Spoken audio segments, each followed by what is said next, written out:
Well, it's another weekly daily podcast episode. Thank you guys for joining. It's me again.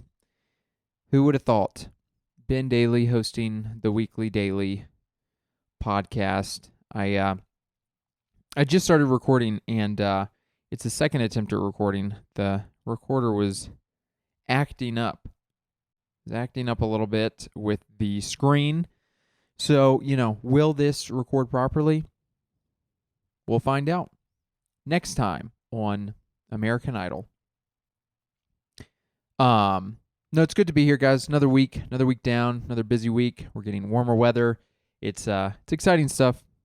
Exciting things on the horizon. I just ate a quick lunch, and I apologize if I'm burping throughout this. It was a pretty subpar lunch. I had a shake and a meat stick. And you know what? Those by themselves, not bad. The shake was nice. This might sound gross, but I've been enjoying it. It was peanut butter, spinach, banana, and coconut milk. Very good. Tasty. I like it. And then a peppered turkey meat stick following the shake. And boy, was that disgusting. It was tough to stomach, if I'm being honest. But it was one of those healthy beef sticks where you're like, I cannot waste this. So I forced it down, okay? And here we are. If I throw up during the podcast, then clip it, okay? That would be funny to go viral for just accidentally vomiting on the podcast. I've thought about what would be good content. And I will say, this isn't a novel idea. This is not a new thing, but on podcast, like Nate Land did it, and just a bunch of people do like eating challenges. But I've always talked about and thought that I could eat quite a bit, like donuts. Be like, I could probably eat 12. I'm like, that would probably be interesting to watch. It'd probably be gross. Maybe it wouldn't be interesting, but I feel like that might be something. But also, I'm off the donuts, guys. I'm never having a donut again. No sugar. Never again. I'm done with it. Okay, sugar has been bad to me, and that's what happens. When food does me dirty, I break up with it, which is sad. I'm sure I'll have one again, but I don't. I'm going to try not to. But I do feel like I could probably eat 12 Krispy Kremes, and we'll probably never find out because gluten and sugar hurt my belly. Anyways, you guys ever done any food challenges? I talk a big game, but would I really be able to? I don't know. The only two challenges I've done in the past, I tried to eat in college. I did a couple challenges with the roommates. We did a French fry one. I think it was like 4 pounds of French fries. And I mean, I didn't even come close. It was embarrassing. But here's the deal. We did, I think 3 or 4 of us tried, and we cooked the French fries in the oven, but they did not cook long enough. So it was just a bunch of soggy, coldish potatoes. And I mean, boy, if you want to eat a lot of food, that's not the way to do it. Just soggy, cold texture. So I don't even think I got half, which I don't know, maybe a pound or two of French fries. Is that a lot? I don't know.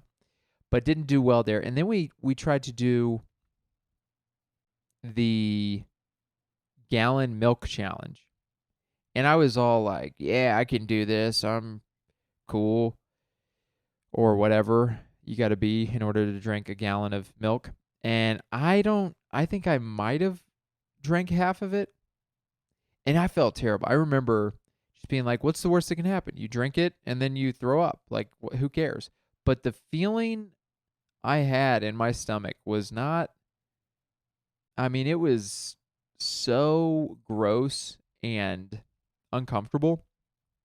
It was not like a, haha, this is funny, I'm going to throw up. It was like, I don't want to do an eating challenge ever again. Which some would say drinking is not an eating challenge, but, sue me. Clip it. I'm just going to say random phrases out of context this whole podcast. Clip it. But it was funny. I remember my roommates, I don't think any of my roommates completed any of the challenges, but I remember for the French fry one, my one roommate, I think he got pretty close to eating almost all of the gross cold fries, and then he went and threw them up, but for some reason he went to the bathroom and did not throw them up into the toilet. He wanted to throw them up into the bathtub. Now, you may be wondering, why would anybody do that? And that's a great question. There was not alcohol involved. He was not like under the influence. Under the influence. He wasn't. He was just a weird, loco man. I don't know. Maybe when you have that many fries in your belly, you get a little drunk, little lightheaded, whatever it is. You're not thinking straight. He was an interesting dude. I wish I kept up with my college roommates and buddies a little bit better. I've lost touch with most of them, or kept very minuscule contact, I guess. And I wish I was better at staying in touch with them. I think all of my life I've realized that I think there's a positive to it, but all my life I've kind of been good at moving to it, whether it's a different city or just a different chapter in my life, and making new friends, and just, kind of going full force with, this is my new life. These are my new surroundings, and I'm creating a new friend group, or whatever the case is, which I think is good in a lot of ways to adapt to new situations. But also, I wish I did a better job of staying in touch with past friends, which I still do somewhat, but not as regularly as I should. Maybe I'll do that after this. I'm going to text some buddies, say what's up. But that roommate, who threw up in the bathtub, he was an interesting guy. He was a very kind guy, very nice guy, but did some interesting stuff. He was the type of guy that he drank a lot. He would shotgun 4 Locos, which is insane. That was back when they had the caffeine in it, before they made that illegal. But he would drink a lot, and then he would eat so much. I remember we had a George Foreman grill, and the George Foreman grill, if you're not familiar, it's like the little, you're familiar. Everybody's familiar with it. The George Foreman grill has like the little grease catcher at the bottom. So as stuff's cooking, the grease like goes down the little griddle or whatever it's called, and it drips into that little grease catcher.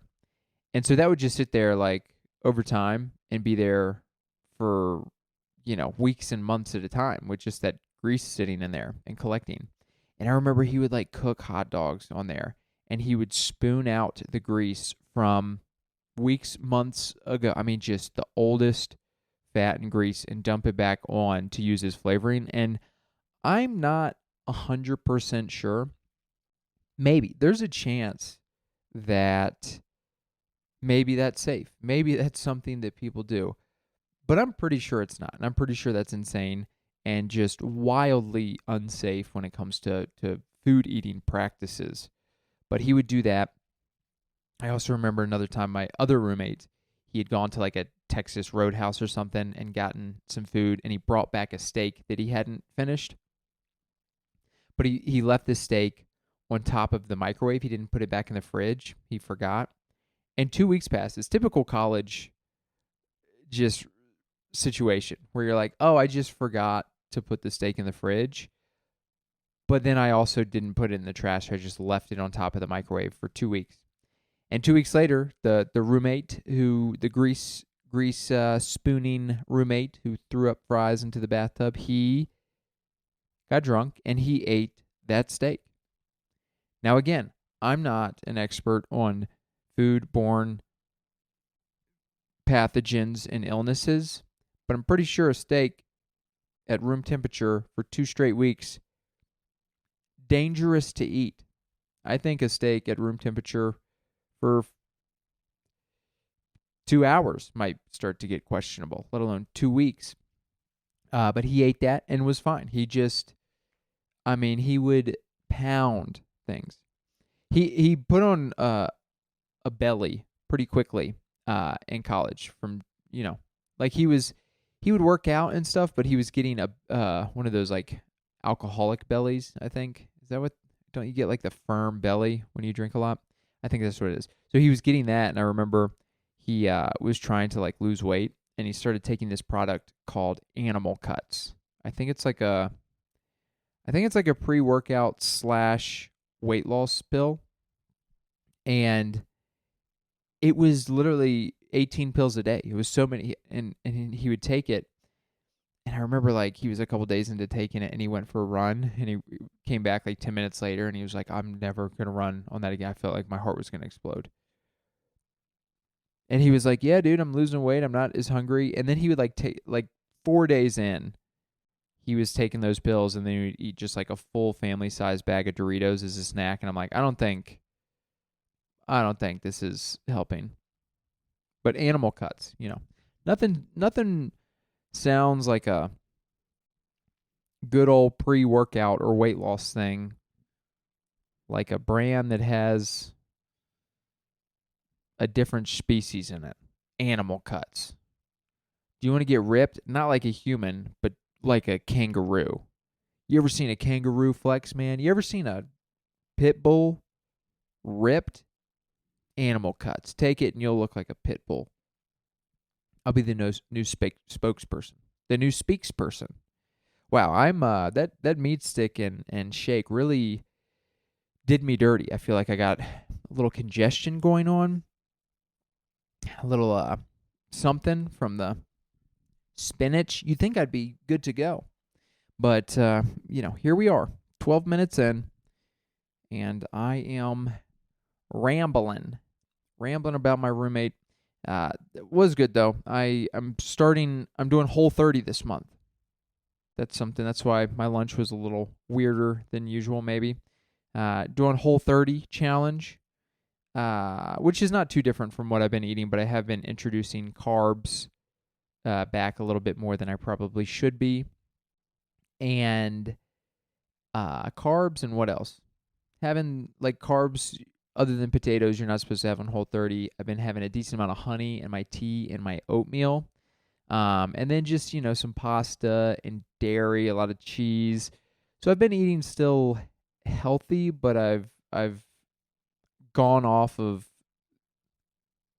track of what I truly want to do. And I think Whole30 will help get me back centered and ready to attack.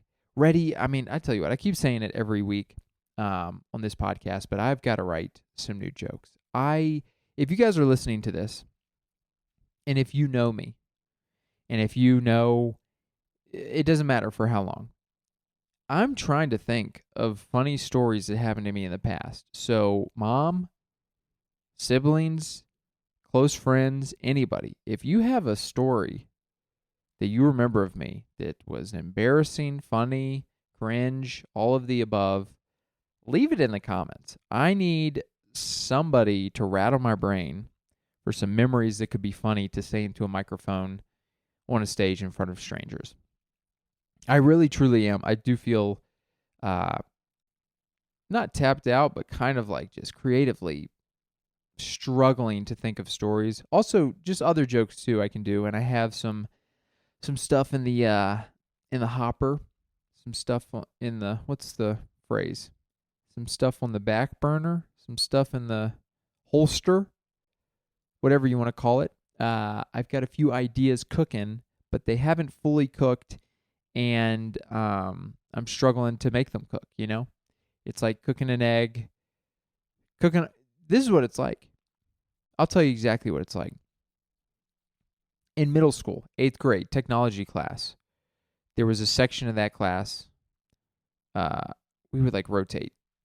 We would rotate technology class. Okay. There'd be like 8 different stations, and you would get assigned to a station randomly with usually like a couple other people, and you'd work through that thing, and throughout the year you'd hit, a handful of those different stations, but you wouldn't get all of them. And I remember being so upset because they had like the Pinewood Derby. It wasn't the Boy Scouts, but it was the same thing. Like, you'd make a little race car, and then you get to like make the little wooden block and wheels and stuff, and then you'd race it and they'd time it. And the whole station was like around designing and timing and speed and whatever other stuff. I never got that one.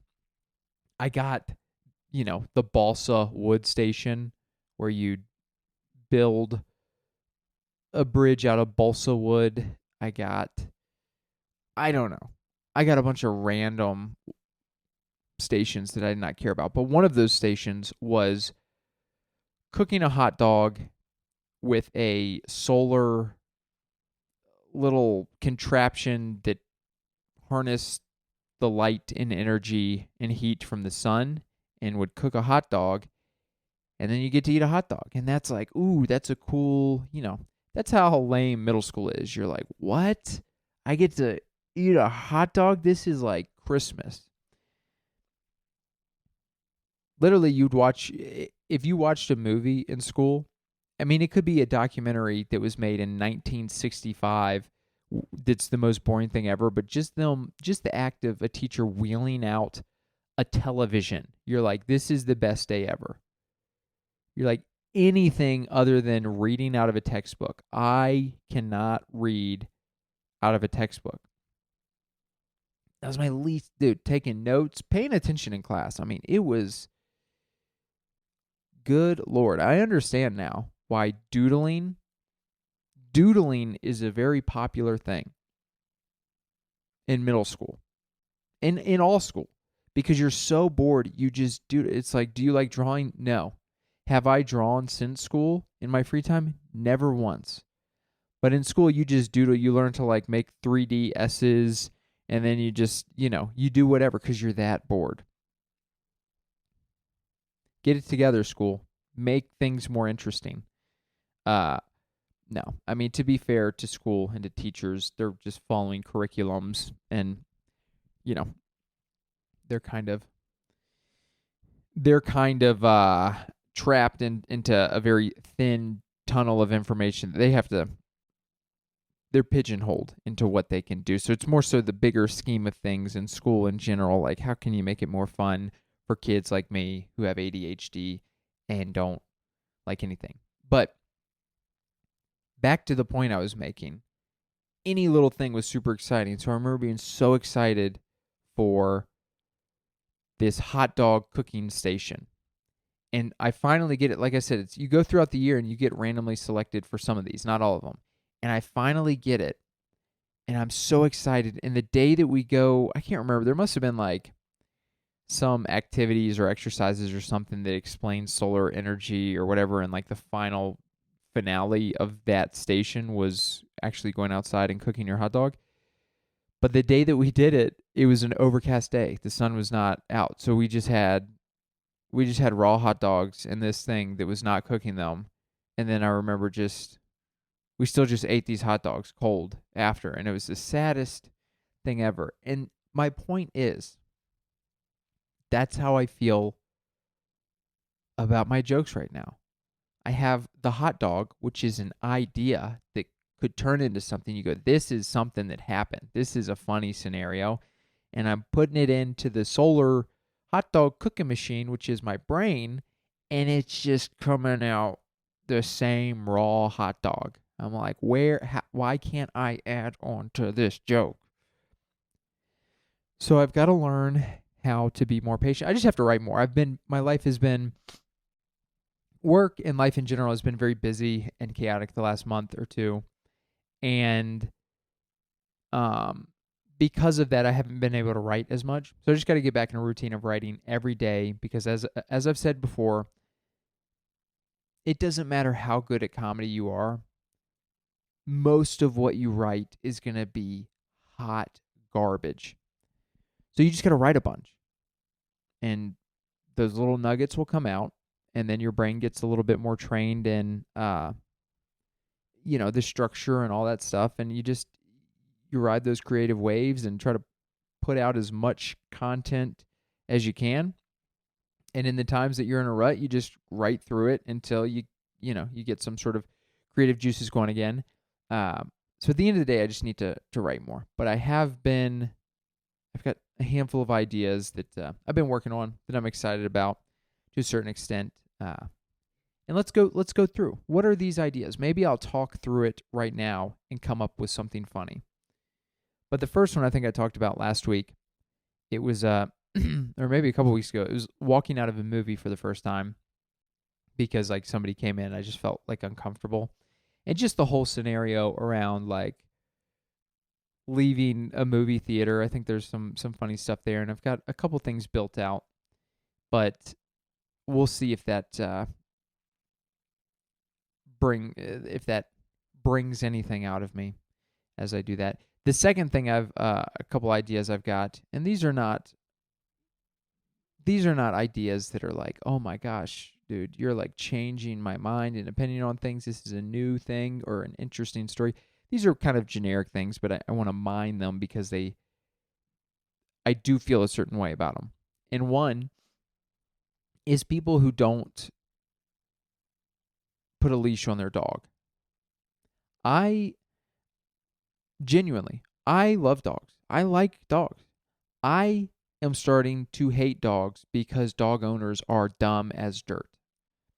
I can't tell you how. First off, you can still have the dog on a leash.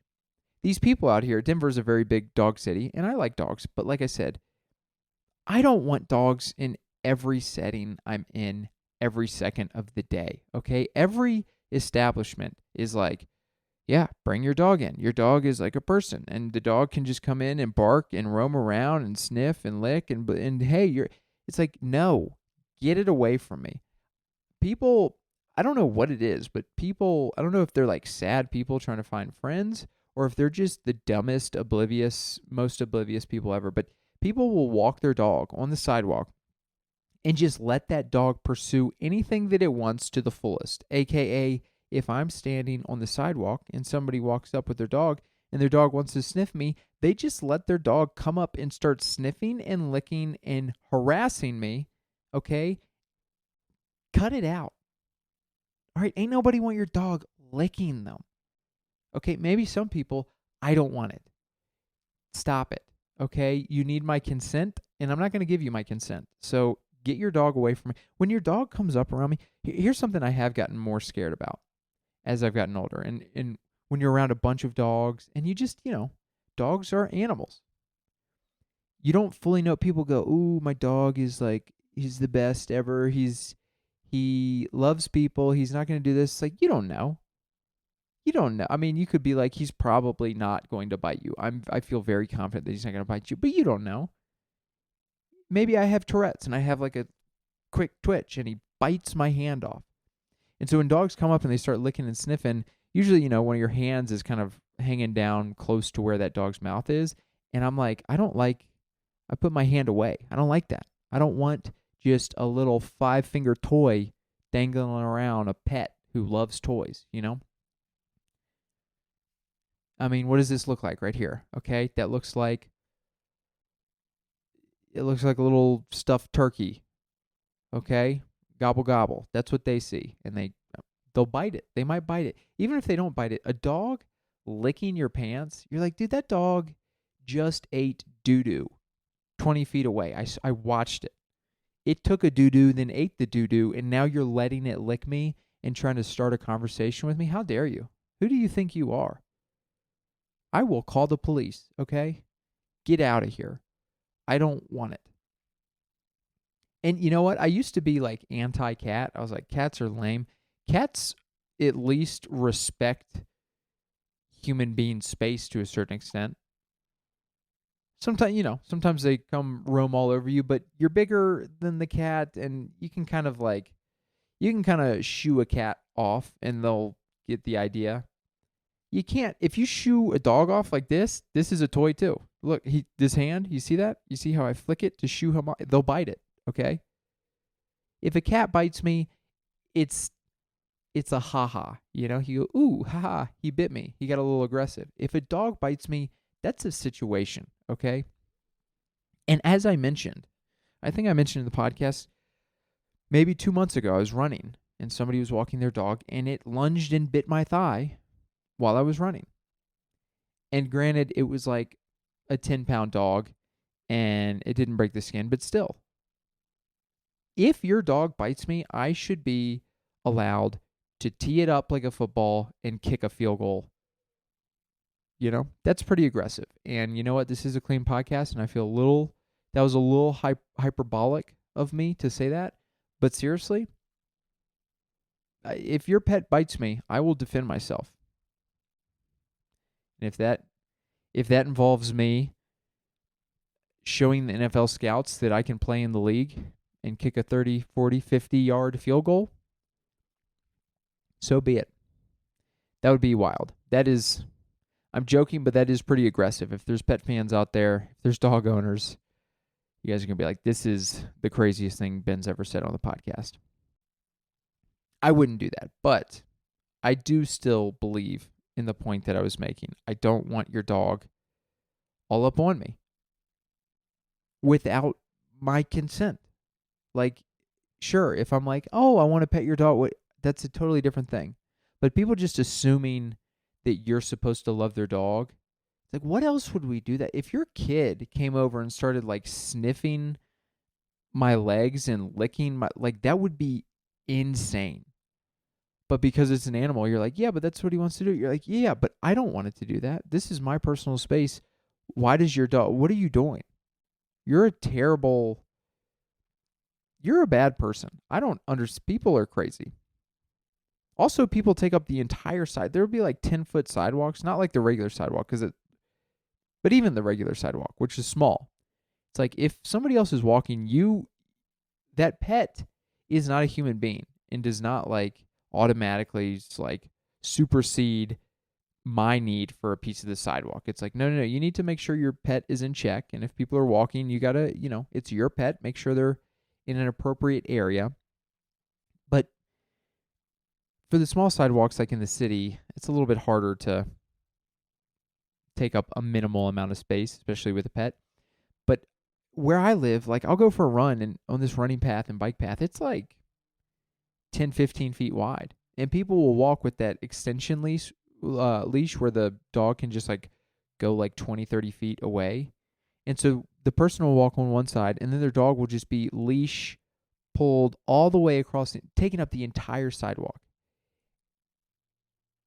And it's like, dude, I have never wanted more to be like a parking meter. What is a park ranger? I don't know. Whoever, I have never wanted more to wear that lame, like, I have no power, but I will write you a ticket type uniform. Like, I don't have a gun, but I have a ticket contraption. And just go up to these people and write them a ticket. Maybe I'll start doing that. Just put on like a Goodwill looking uniform that's used but looks kind of official, and then just write like handwritten notes and pretend that those are tickets and go up to people in the park and be like, be a better person. Get your dog out of here. Like, your dog's fine. Your dog's great. Get your dog out there. That's good. Your dog can't take up the entire space. All right, I've ranted for way too long on this, but I do feel strongly about it, and I've made some pretty crazy jokes about field goal kicking a dog that I would never do. Okay, I pet dogs in a very kind way, but people be crazy, and they're just like it's the same thing with their kid. I mean, people don't discipline their pets, their kids. It's not even disciplining. It's just like, hey, you don't know better. So I need to like show you what is appropriate and what is not appropriate. And people are not doing that, and it bothers me.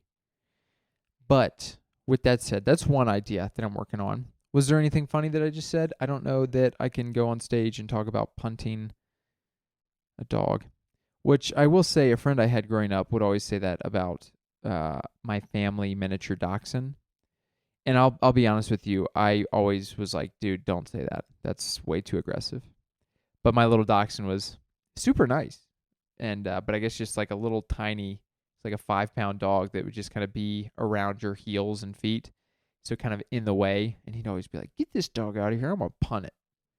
I'd be like, "Dude, you can't say that."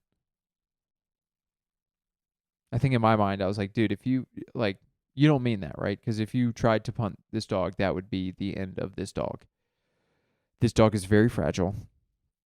Ginger, that was her name. She broke her back. She slipped a disc, herniated disc, which is pretty common for dachshunds, miniature dachshunds, and she was paralyzed for about 6 months. Had to wear a diaper. We had to rehab her legs after surgery, and she was able to walk after that. But, quote unquote walk. Those back legs were never the same. She would run and they would like kind of move, but they were never fully correct. Anyways, R.I.P. Ginger. Very good dog. Ginger was, we've had, grown up family had 2 dachshunds. One was Ginger, female, sweet lap dog, super lovable. The second one, Buddy, who was a male, he was also a rescue. But man, he was a real yapper, and he'd bite. Yeah, he was very different than the female. I don't know if it's a male-female thing or if it was a rescue versus not rescue thing or just a combination of a lot of things. But yeah, that was the dachshund days. So that's the one idea I'm trying to work on, which is I don't want your dog coming up to me licking me. Second thing is co-pilot, car co-pilot. I had a scenario recently, and this has happened a lot, so it's not just the one scenario, but where you ask somebody to help you out, like you're driving. I was driving, and I asked my friend who's in the car, like, "Hey, can you guide me? Can you put the address in your GPS and give me directions as we go?" They're like, yeah, I got you. And then just like them not giving you directions, which is annoying. Where it's like, hey, you could have just said, hey, I don't want that responsibility. You do it, because it's like I can totally put it on mine. It was more so a courtesy thing of me, where it's like, hey, I want to make sure that you feel safe, knowing that I'm not looking at the GPS throughout the drive. So if you want to tell me the directions, I'll be able to fully focus and make this a safe, enjoyable driving experience. But some people are like, yeah, I got you. And then in this scenario, I mean, I'm poking fun. The person, if you listen to this, I'm poking fun. But it is funny just how, like, I guess the joke I'm trying to do is how they'll agree to do it, and then in this specific scenario, they had agreed, and we get like 10, 20 minutes down the road, and I'm like, hey, are we coming up on a turn soon? And they go, oh, I closed the map app. I've been watching TikTok. I don't know anything about a turn. And it's just like, okay. Then co-pilot license revoked, back to just one pilot. But I don't have much. I mean, that's just a little. I think there's a little nugget there. Again, it's kind of a generic, probably premise. So maybe if I can combine my personal experience with it and then a new angle, we'll see if there's anything funny there. And then a couple other ideas. I really gotta dig into stuff, guys. It's been a couple months without like a new solid joke, which is probably the longest stretch I've ever gone.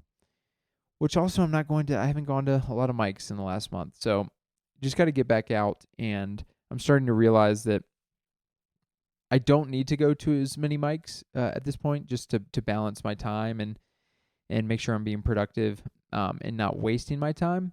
But also, I do need to go work these jokes out. Like I can write all day and have like kind of a funny thing, but it's not until you like go hash it out that you really understand, like, does this joke have promise? Is this joke actually funny? Or like, did I just think it was kind of funny, but there's nothing really there yet? So I need to get out. I'm gonna go out tonight. I think I'm gonna go like watch a show, and then maybe get out Thursday. I don't know. I gotta get out more though. I might get back in the routine. I'm working on balancing just a bunch of stuff in my life at the moment, which is good. But yeah, just gotta. It's hard, As you get older, you got a bunch of stuff you got to balance, and sometimes you got to reprioritize things. But I'm gonna balance stuff out better, get back on a better sleep routine and open mic and writing routine. Got to start reading a little bit more again. Haven't read as much. But yeah, we'll get there. We're gonna get there, guys. And like I said, haven't been to many open mics, but I have been. I've had a lot of shows still, so I'm still out there, still doing the thing. Last week I had a pretty full week. I did. What did I do? I'm trying to think. Did I go to a mic on? Maybe I didn't go out Monday or Tuesday, but Wednesday I went to a show in Boulder at a brewery called Finkel and Garf, and I did a guest spot there. Rode up there with another comic who was on the show. I did a guest spot. Good crowd as far as like numbers. It was a full room, and I did like 7 minutes, and I did mostly new material. I was like, okay, here's a guest spot. Kind of lower stakes. I'm gonna throw in some new stuff. And boy, did I not do very good. I mean, it was kind of a tight crowd. More tight than you would think. There's probably like 40 people, which was, like I said, the brewery's kind of filled out in the seating space. And I started out with a joke about therapy, which is a pretty tried and true joke. Usually does pretty well, but it was like kind of tight through that. And then I was doing that joke first because I was like, I'll do a tried and true joke and then follow up with the new stuff. Like I'll get them on board and then I'll do the new stuff. And I didn't really get them on board, but I still went into the new stuff. And, I felt comfortable. I felt fine. But also you can feel fine and also recognize and realize like this isn't going great. So that was Wednesday. Just trying to get. I was doing some jokes about awkward dating situations, things like that, and then also tried to do that movie theater joke a little bit as well, which I bailed out on. I did like the first part, and I was like, I don't have enough time, and also you guys don't like this, so I'm gonna pivot. But then, so that was. I mean, it was fun, and the headliner for that show is John Novosad, who's like a local. He lives in Boulder, I think, but like a local Colorado legend, super sweet, super nice guy. He's been doing comedy for probably longer than I've been alive. So very funny guy, very hard worker, super sweet, down to earth person. He was doing very well, so he headlined, and you see him go up there, and you go, well, the crowd is laughing hard now, so I could have gotten them, but I did not. So just need to get better. But that was Wednesday. Thursday, I hosted a show in Littleton at Coal Mine Ave Brewing, which is a monthly show that I host. Just started hosting this last month in Littleton for Rotating Tap. And it's an interesting room. It can be pretty fun, but it's like you're in the corner, and then like diagonally to the right the bar expands, and then diagonally to the left seating expands, but directly in the middle, like there's like a diamond shape in the middle right in front of the stage, is like a half floor lower brewing area. So no seating there, just kind of like the brewing barrels and stuff. So it's an interesting setup where you're like looking to the right where the bar and seating is, and then to the left. And on Thursday, it was the first show that we have done in the last like 6 months or so where the daylight savings or whatever. So the show starts at 7, so it was the first show in a while where like it's still pretty light outside. And I mean, the brewery, it's like a bunch of windows.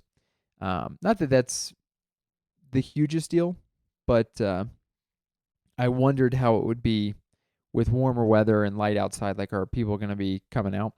And there was, there's some people there.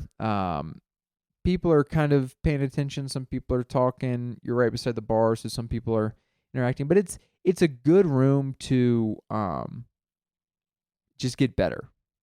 To be like, hey, maybe people aren't paying that much attention, but they're also not like, it's not like so chaotic where you're like, nobody can hear me. Like, people can hear you and people are watching, and you just have to like, it's a good room to make sure you're sticking to being confident and committing to the bit and just like trying your best to connect and keep people on board and learning to pivot as needed. Like, sometimes they don't want to hear like the longer stories, especially with the attention span being a little bit lower. The stories can be tough to get them on board because if they miss just a little part, then that kind of ruins maybe the rest of the joke. So they don't understand part of the joke if they were ordering a beer or whatever the case is. So yeah, learning to pivot. It's good. It was a hot bomb for the host set there, which is, to be expected or not surprising for a scenario like that. But I will say it was funny because there was a guy there, and I've told this story last November or December. I hosted there, and this old man with a ponytail was talking at the table right in front of me. I did my host set, and this is back in November. So back in November, I'm hosting. There's a bunch of people watching, but the table right in front of me is talking super loud. So in my head, I go, hey, I'm not going to yell into a microphone and like try to embarrass them and shame them publicly. I'm going to do my host set, and then I'm going to bring up the next comic, and then I'll just go up to them without the microphone and say, hey, do you guys mind moving? So what I did is I cleared a table at the back. I go up to them as the first comics on stage, and I politely and quietly say, hey guys, we got a comedy show going on. I've made up a table for you in the back. If you don't mind going back there, you're free to chat as loud as you'd like. But with the comedy show here, like, can't have you talking. And the guy, I was like, so if you don't mind going back to that table, that'd be awesome. And the guy just goes, no. It was no. Like, it was very a contentious no. And I was like thrown. I didn't think no was, part of the options that he could say back. I just, as like a human being who's not trying to be confrontational and not trying to be like just start anything. It's like, dude, I never expected, like, I moved people from a table and created a spot for you to go talk, which is obviously what you want to do. And you're right in front of the comic. So it's like, not only are you talking and distracting people, but because it's so loud, you're having to talk even louder to hear over the comic. So this isn't enjoyable for you either. So I've found a solution for you. And he just says no. And it's this awkward, like, back and forth where I was like, oh, well, I'm not really asking. I'm telling you, like, if you're wanting to talk, then you need to move. And he was like, well, maybe if you were funny, we would stop talking. And I'm like, dude, that's fine. You don't like the comedy. Makes my point even more. Move to a place where you're further away from the comedy. But all that said, that was in November. He was at the show again. I didn't realize he must be like a regular at that bar. And so I saw him, and I'm not a confrontational person. So like that whole like fight or flight thing where you like the pit in your stomach and you're like, oh no, is this guy going to be a problem again? Which it wasn't a huge deal, but as I was starting my host set and I was like, all right, guys, going through the stuff, don't talk during blah, blah, blah. He was at the bar and he was like, oh yeah, you want to heckle? Like, he was kind of yapping back a little bit. And it ultimately wasn't that big of a deal, but it got in my head because I was like, oh, is this guy going to be a problem? And when he started kind of yapping back, it like took me back to the confrontation, and it threw me off a little bit. It was fine, but I was like a little hyper focused on that, which I wish. That is kind of the crappy part of when you're hosting or when you're in charge of something, and then like you see somebody who's either been a problem in the past or may be a problem, then you just get real anxious about like, am I going to have to deal with this? Am I going to have to tell this person to be quiet? Am I going to have to get in a confrontational thing because the show, like, I'm in charge of the show and making sure the show is run smoothly and like set up as well as possible for the comics and the audience. But it was fine.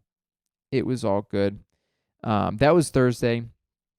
And then Friday, So Friday and Saturday, I went down to Colorado Springs. I hosted at Looney's, the comedy club down there. I was very excited to do that. It's my second time hosting down there, and it was a lot of fun. I hosted for Landry, comedian Landry. He's one name comic. He's from Canada, but he's, I think, done stand-up for 15 or 16 years in the U.S. Very funny guy, very nice guy.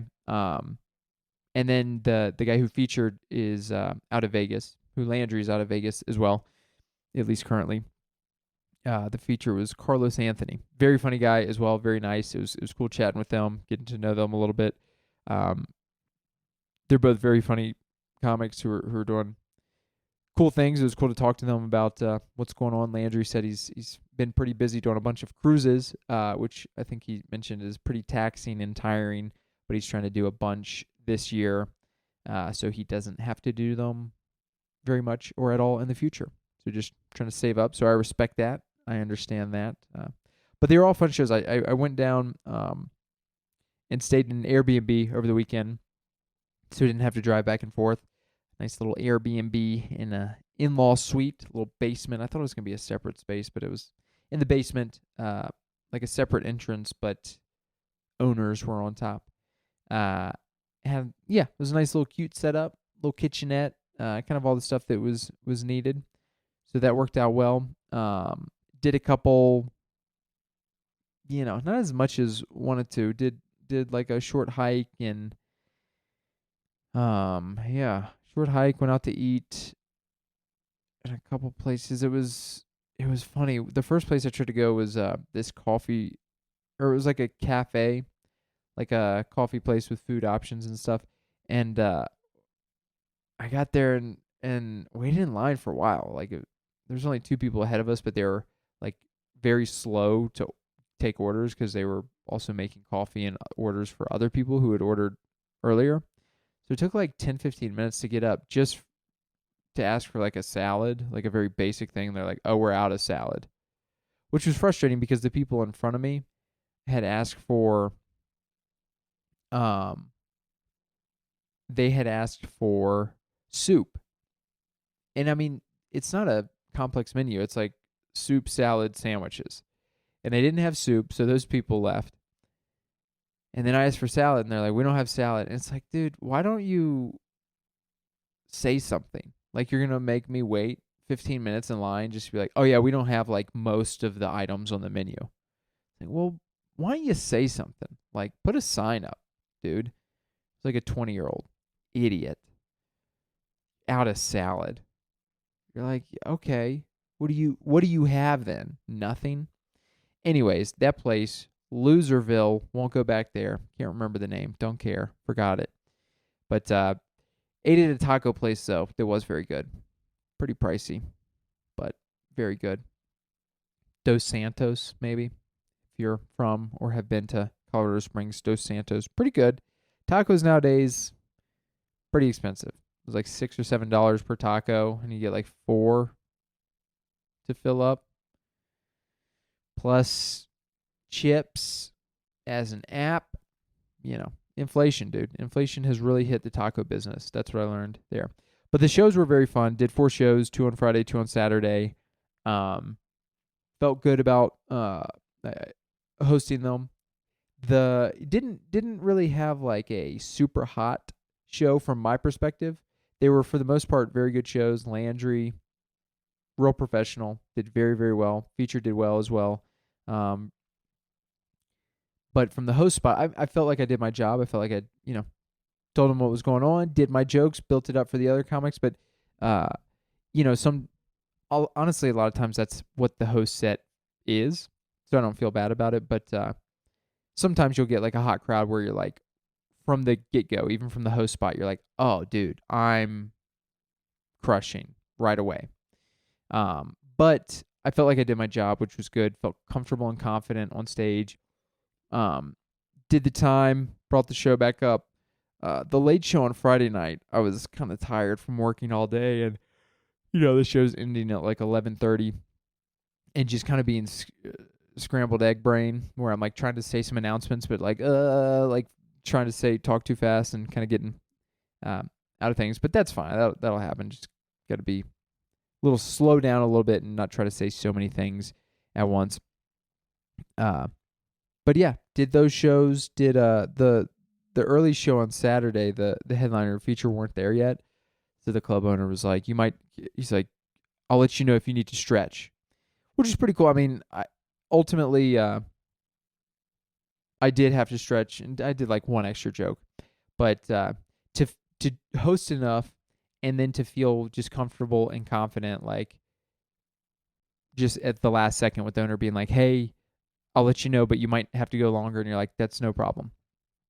So yeah, he let me know like, hey, stretch a little bit longer. I did an extra joke, and then he let me know like, oh, the comics had arrived. So then I brought them up, and it was all good. But it feels good to host enough to feel comfortable in kind of any scenario where you're like, yeah, we'll deal with it. It'll be fine. So yeah, always a good time at Looney's. Had a good time there. The Colorado Springs comics that hang out there, and just in general, the scene is very friendly and pretty close knit. Very nice, kind, fun people down there. So that was a fun weekend. I enjoyed it. Had a good time. I've got this week. What do I got? I think I got a Don't Tell, and what am I doing Friday? What is Friday? I don't even know. I'm doing some shows I'm doing a retirement home on Friday, and then Locust Cider, and then Don't Tell on Saturday. Maybe something on Thursday. I got to double check on that. But yeah, looking to be a fun week. I'm going to work through some new jokes, hopefully, and then host a couple shows, do a couple spots. And then, yeah, got a busy April coming up. Check out my dates for upcoming shows if you're interested in stopping by. Would love to see you. But, yeah, thanks so much for listening, guys. Appreciate you guys, as always, and I will see you guys again next week.